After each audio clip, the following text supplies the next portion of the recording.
With each passing day, the Epstein files get more and more insane. Khanna and Thomas Massie revealed the names of 6 men previously scrubbed from the Justice Department's records, including a billionaire, once labeled a co-conspirator, and an FBI document. Also, apparently Trump was a hero. His name's cleared, according to Republicans on Twitter. A lot's going on. I'll read it all in this video. Hit subscribe. Let's go. Everything discussed comes from publicly available documents. Today we're going to start with Congressman Khanna announcing the 6 redacted names in the Epstein files that are co-conspirators, like people that should literally be in prison. He was one of the people in Congress that were able to go and see the unredacted files, so let's see what he has to say. Mr. Speaker, yesterday, Congressman Massie and I went to the Department of Justice to read the unredacted Epstein files. We spent about 2 hours there, and we learned that 70 to 80% of the files are still redacted. In fact, there were 6 wealthy, powerful men that the DOJ hid for no apparent reason. When Congressman Massie and I pointed this out to the Department of Justice, they acknowledged their mistake. These men are Salvatore Navora, Zorab Mikaladze, Leopig Leonor, Nicola Caputa, Sultan Ahmed bin Sulayem, CEO of Dubai Ports World, and billionaire businessman Leslie Wexner, who was labeled as a co-conspirator by the FBI. Now, my question is, why did it take Thomas Massie and me going to the Justice Department to get these 6 men's identities to become public? It's a great question. Because they're being protected. Because they're billionaires. That's the answer. And if we found 6 men that they were hiding in 2 hours, imagine how many men they are covering up for in those 3 million files. But the story gets worse. The reality is that Donald Trump's FBI scrubbed these files in March, long before Thomas Massie and I passed the Epstein Transparency Act. Now, my bill is clear. The Epstein Transparency Act requires them to unredact those FBI files. And yet the Justice Department said to me and to Congressman Massie, we just uploaded whatever the FBI sent us. And guess what? The FBI sent scrubbed files. Remember in my last video, I read that. People in the FBI were like, okay, we're just going to redact anything and everything. That's what I read in my video yesterday. He's not wrong. That means the survivor's statement to the FBI, naming rich and powerful men who went to Epstein's island, who went to his ranch, who went to his home and abused underage girls or saw underage girls being paraded, they're all hidden. They're all redacted. It's a little bit of a farce. They're inviting all the members of Congress to go to see the Department of Justice, quote unquote, unredacted files, but they've got all redacted files from the FBI. And it's not the fault of the Justice Department attorneys. They were just told upload things that Donald Trump's FBI had already scrubbed. It's a blatant violation of the Epstein Transparency Act, but it also asks a fundamental question. Who are they protecting? Powerful men. Why are they protecting these rich and powerful men, people I call part of the Epstein class? Why are we in a country where there is no elite accountability for people who do the most heinous things? You have in England the king now calling for an investigation and possible prosecution of his own brother.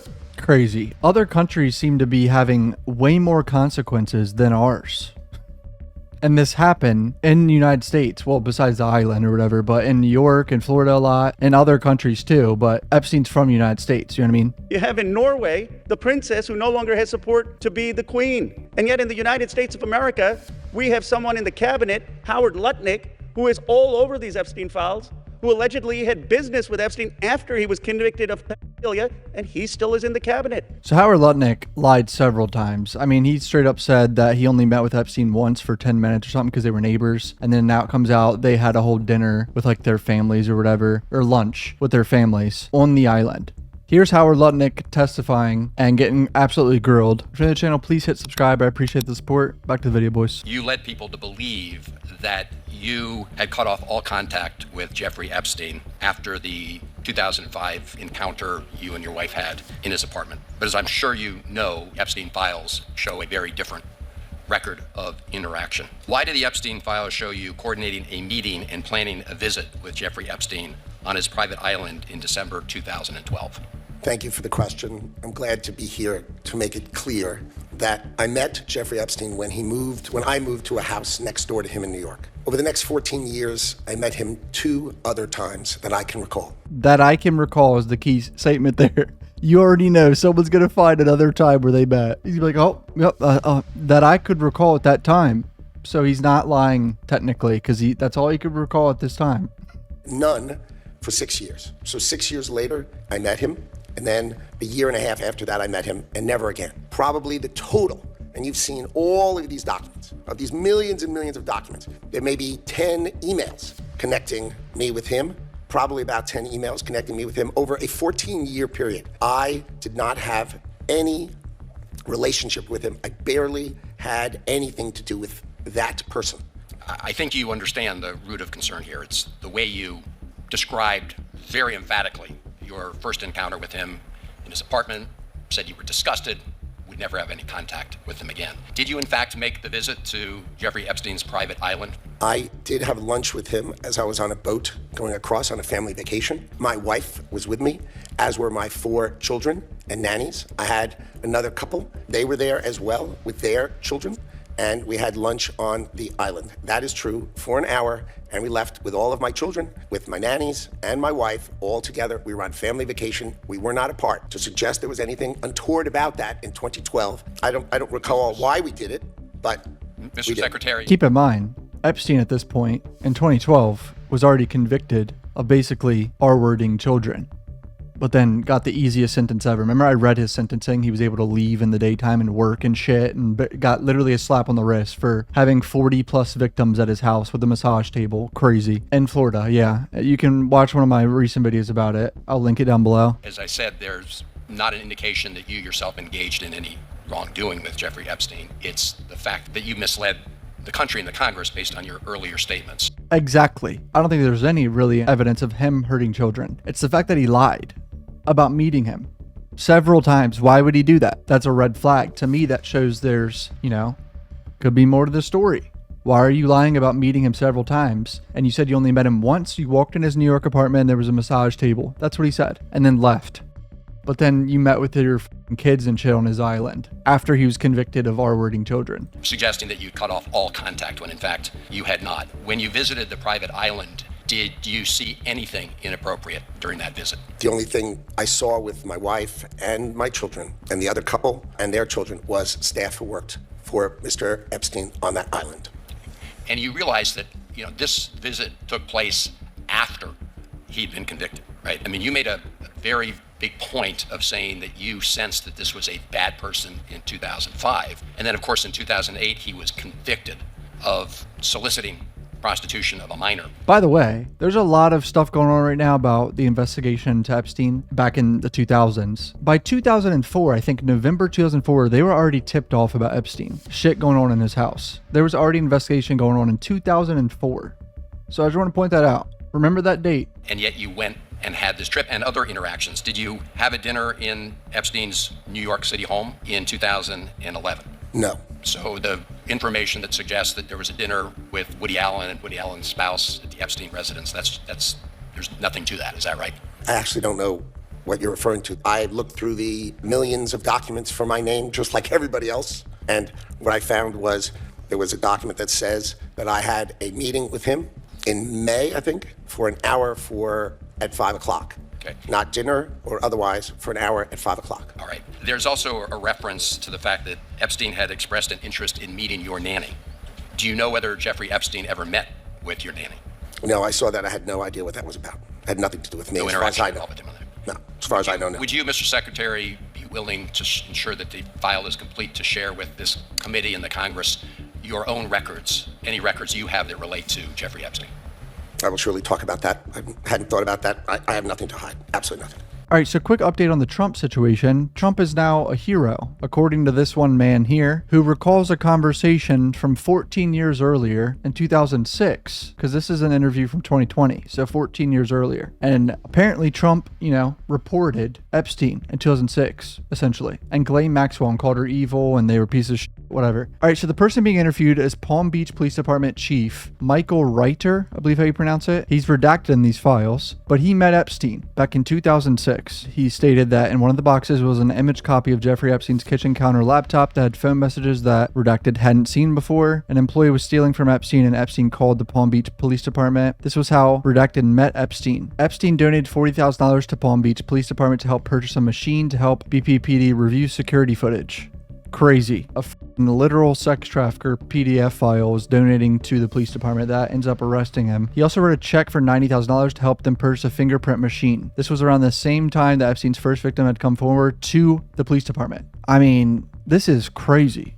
It seems like he's donating this money because he knows he's cooked. Because at this time, there was already an investigation, remember, in 2004. I'm sure he was tipped off at some point. The police chief writer or whatever did not cash this check. It was very common for BPD to receive donations from the wealthy like this. Epstein donated the police scholarship fund for children. He donated more than others. Redacted asked Redacted who Epstein is. Redacted said that Epstein supports law enforcement and is an important guy. Reiter became the police chief in 2001. In the early 2000s, maybe 2003, a call came into the tip line that attractive women were coming in and out of Epstein's house. BPPD did surveillance on Epstein's house and 2 separate women were stopped. They're both students of Redacted, both adults, and said they were working for him. The stepmother, the first victim whose name Redacted thought was Redacted, was the one who made her come forward. Okay, so a stepmom got involved and made one of the victims come forward. Okay. The stepmother called and said her daughter was having sex with a man in Palm Beach. They were brought into the precinct and she said, I'm not the only one. There are other girls doing it. This case was assigned to Redacted, who interviewed Redacted a few days later. The case started to grow rapidly. So that's 2003 is what this guy is recalling, right?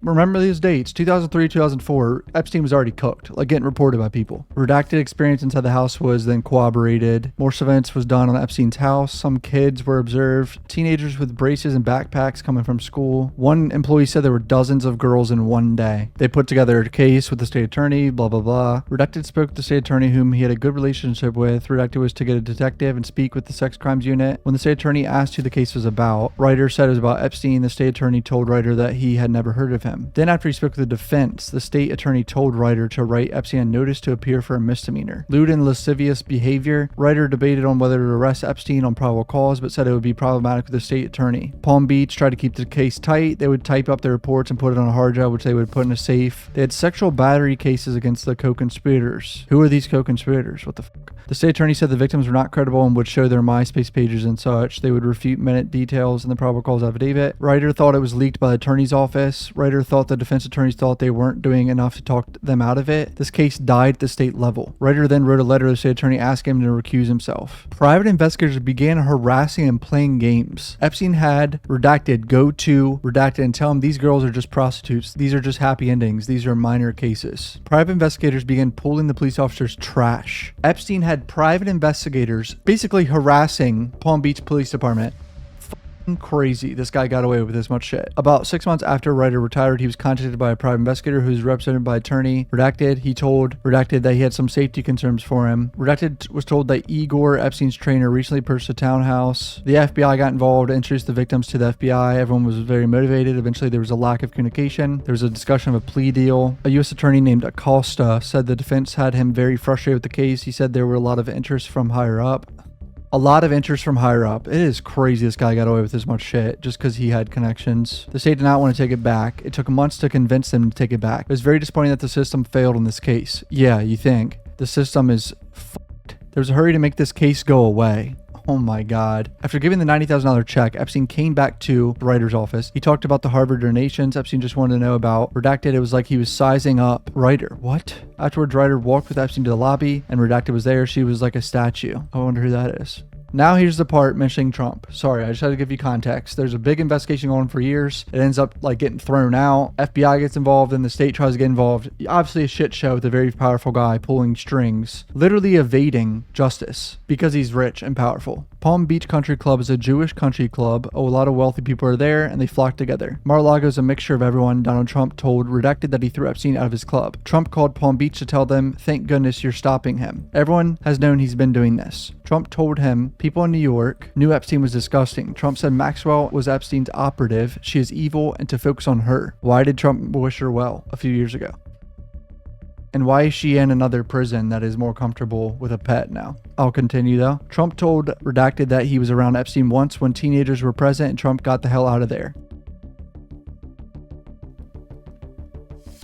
Keep in mind, this is all from a chief of police memory from a 14-year-old conversation phone call. There's no record of Trump actually calling anyone in 2006. Trump was one of the very first people to call when people found out they were investigating Epstein. So this was already a known thing, investigation was going on. He was not a whistleblower. There's literally headlines on like tweets everywhere, like I guess like Republican Twitter, that he's a whistleblower and like helped take down Epstein. It's crazy. That's not what happened. No one could explain how Epstein made his money. They knew he worked for Bear Stearns. I don't know who the f that is. Probably someone rich. Blank was told that Epstein was kind of a technical guy that would make it happen, but you didn't want to know how. None of the victims that BPP spoke with said they had sexual contact with men other than Epstein while in Epstein's orbit. Redacted had one time went out screaming. Talk about Prince Andrew was a fixture in Palm Beach, and he had no protection while in there. An interior designer told Palm Beach that rooms in the Virgin Islands had been decorated for teenage girls. Redacted contacted the Virgin Islands police, but they were not helpful. Oh my God. Trump is now a hero. Apparently. Just from that one document of him calling them in 2006 saying they're evil.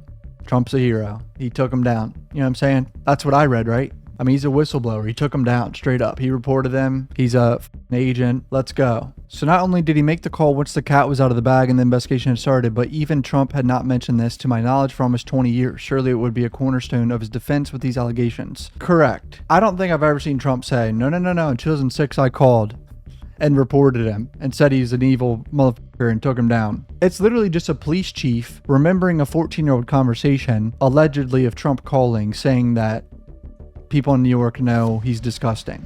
When they were homies for years and years and years and years. Like, what are we doing here? And the fact that he was in a room with teenagers and just got the hell out of there. Why didn't he call then?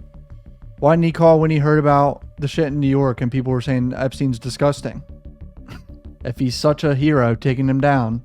Oh my God, what is this picture? So apparently this is an infant with their private parts exposed, framed on the wall. Epstein, I don't know who this guy is, if someone can identify him. And then a woman down on the ground, maybe cleaning something up or something. But why did they take this picture? Creepy ass motherfuckers, bro. And why is there babies on the wall naked in this home?